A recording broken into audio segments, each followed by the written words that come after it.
الحمدللہ رب العالمین والصلاة والسلام علی رسولہ الکریم اما بعد فاعوذ باللہ من الشیطان الرجیم بسم اللہ الرحمن الرحیم السلام علیکم ورحمۃ اللہ وبرکاتہ۔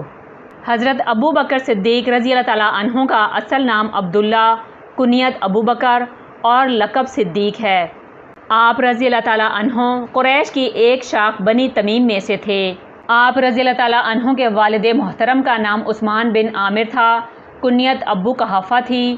فتح مکہ کے روز اسلام لائے اور آپ صلی اللہ علیہ وسلم کی بیعت کی۔ حضرت سیدنا ابو بکر صدیق رضی اللہ تعالیٰ عنہ کی وفات کے بعد بھی زندہ رہے اور ان کے وارث ہوئے۔ خلافت فاروقی میں وفات پائی۔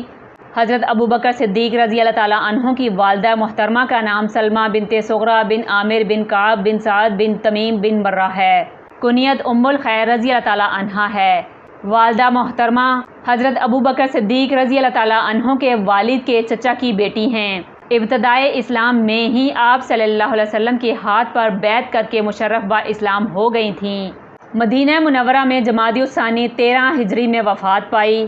حضرت سیدنا ابو بکر صدیق رضی اللہ تعالیٰ عنہ کا نام عبداللہ بن عثمان بن عامر بن عمرو بن کعب بن تمیم بن مرہ بن کعب ہے۔ مرہ بن کعب تک آپ رضی اللہ تعالیٰ عنہ کے سلسلہ نسب میں کل 6 واسطے ہیں۔ مرہ بن کعب پر جا کر آپ رضی اللہ تعالیٰ عنہ کا سلسلہ حضور نبی کریم صلی اللہ علیہ وسلم کے نسب سے جا ملتا ہے۔ آپ رضی اللہ تعالیٰ عنہ پہلے خلیفہ راشد، عشرہ مبشرہ میں شامل، پیغمبر اسلام کے وزیر، صحابی و خسر اور ہجرت مدینہ کے وقت رفیق سفر تھے۔ حضرت ابو بکر صدیق رضی اللہ تعالیٰ عنہ انبیاء اور رسولوں کے بعد انسانوں میں سب سے بہتر، صحابہ میں ایمان و زہد کے لحاظ سے سب سے برتر اور ام المؤمنین عائشہ بنت ابی بکر رضی اللہ تعالیٰ عنہ کے بعد پیغمبر اسلام صلی اللہ علیہ وسلم کے محبوب تر تھے۔ حضرت ابو بکر صدیق رضی اللہ تعالیٰ عنہ ابتدا ہی سے بڑے سلیم الفطرت اور راست باز تھے۔ چنانچہ زمانہ جاہلیت میں بھی انہوں نے اپنا دامن ہر قسم کی آلائشوں سے پاک رکھا تھا۔ تجارت شغل تھا اور صاحب دولت و حیثیت تھے۔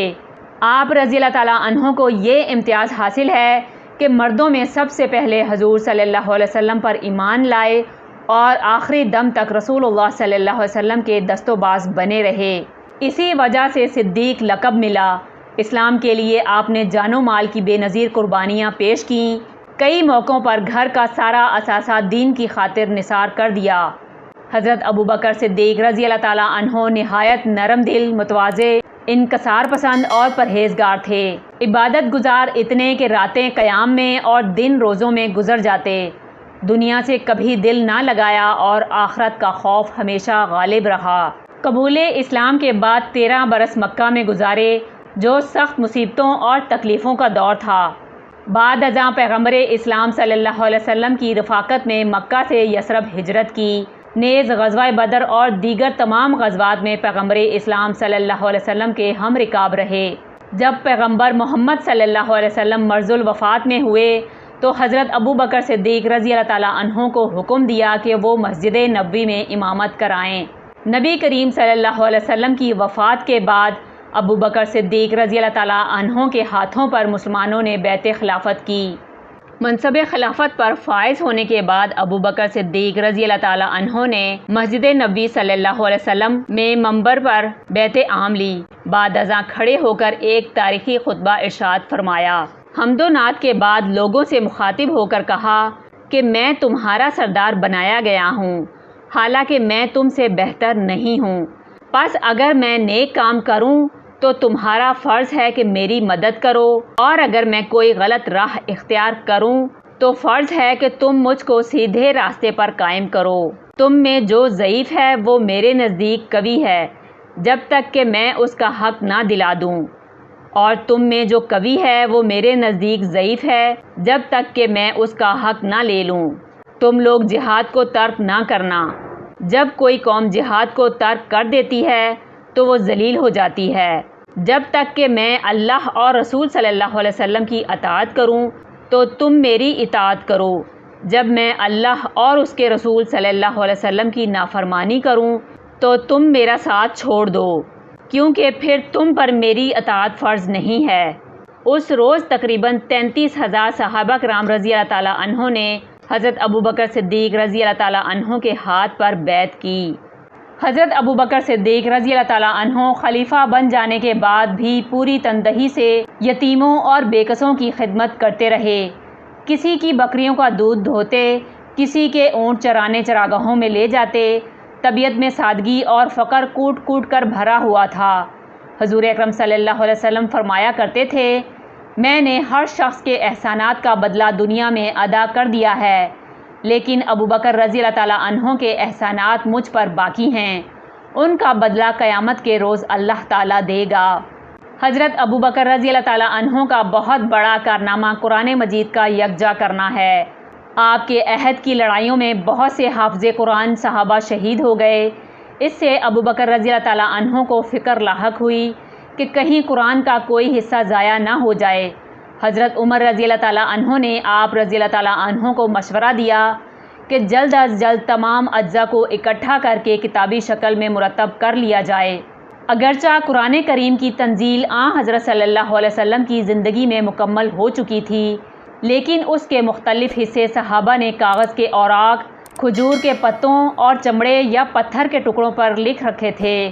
اس طرح چند ایک کے پاس پورا قرآن جمع تھا اور اکثر کو تمام حفظ تھا۔ حضور اکرم صلی اللہ علیہ وسلم کے زمانے میں سورتوں کی ترتیب بھی ہو چکی تھی اور ان کے نام بھی موجود تھے، لیکن اسے ایک مکمل کتابی شکل حاصل نہ تھی۔ چنانچہ ابوبکر صدیق رضی اللہ تعالیٰ عنہ نے حضرت زید بن ثابت کاتب وحی کو تدوین قرآن کا کام سپرد کر دیا۔ وہ خود بھی حافظ تھے، لیکن انہوں نے مسجد نبوی میں اعلان کرا کہ جن صحابہ کے پاس مختلف اجزاء تھے سب اکٹھے کر لیے، اور پھر حفاظ کی تصدیق کے بعد انتہائی محنت و احتیاط سے پورے قرآن کو سپاروں کی صورت میں کاغذ پر لکھ کر مکمل کتابی نسخہ تیار کیا، جو حضرت ابوبکر صدیق رضی اللہ تعالیٰ عنہ کی ذاتی تحویل میں تھا۔ ان کی وفات کے بعد حضرت عمر رضی اللہ تعالیٰ عنہ کے پاس محفوظ رہا، اور انہوں نے مرنے سے پہلے اپنی بیٹی ام المؤمنین حضرت حفصہ رضی اللہ تعالیٰ عنہ کے حوالے کر دیا۔ اس وقت اسلام عرب کے علاوہ کئی بیرونی ممالک میں پھیل چکا تھا، اور بہت سے الفاظ کے تلفظ اور ادائیگی میں مقامی اختلافات ظہور پذیر ہونے لگے تھے۔ حضرت صلی اللہ علیہ وسلم نے قرآن کریم کے نزول کے ساتھ ساتھ اس کی صحیح تلاوت کا طریقہ بھی صحابہ کو سکھا دیا تھا، لیکن جب مختلف ممالک اور قبائل کے لوگ اپنے مقامی تلفظ اور طرز تحریر کے مطابق اس کی کتابت کرنے لگے تو اختلافات بڑھنے اور خلل پھیلنے کا اندیشہ ہوا۔ اس لیے حضرت عثمان رضی اللہ تعالیٰ عنہ نے اپنے عہد خلافت میں قرآن کریم کے اصلی رسم الخط اور تحفظ کی حفاظت کے لیے مزید تدابیر اختیار کرنے کا فیصلہ کیا۔ چنانچہ ایک بار پھر حضرت زید بن ثابت اس کام پر مامور ہوئے، اور ان کی مدد کے لیے مقتدر صحابہ کی چھوٹی سی کمیٹی مقرر ہوئی۔ انہوں نے قرآن کے پہلے مکمل نسخے کو، جو کہ عہد صدیقی میں تیار ہوا تھا، حاصل کر کے اس کی مزید کاپیاں تیار کرائیں۔ اصل نسخہ مدینہ میں رہا، اور باقی کاپیاں مکہ، کوفہ، بصرہ، دمشق اور دیگر ثوابی مراکز کو بھی روانہ فرمائیں، تاکہ صحیح تلاوت و تلفظ میں سب کی رہنمائی ہو سکے۔ قرآن مجید کے دیگر نسخہ جات جن میں جا بجا اختلافات پائے جاتے تھے منگوا کر یکجا تف کر دیے گئے، اور اس طرح امت مسلمہ کو ایک قرآن پر متحد کیا۔ عثمانی نسخے میں اعراب و نقاط وغیرہ نہیں تھے، کیونکہ اہل عرب نے زبان پر پورا عبور ہونے کی وجہ سے کبھی ان کی ضرورت محسوس نہیں کی۔ کہا جاتا ہے کہ اموی عہد میں عراق کے گورنر حجاج بن یوسف سقی نے تلاوت میں آسانی کے لیے نقاط و اعراب کا بھی اضافہ کرا دیا، لیکن اس میں شک نہیں کہ بنیادی طور پر قرآن کریم کا اصل نسخہ، جسے حضرت ابوبکر صدیق رضی اللہ تعالیٰ عنہ نے مرتب کرایا تھا اور جس کی تجدید عہد عثمانی میں ہوئی، وہی آج تک مسلمانوں میں رائج ہے۔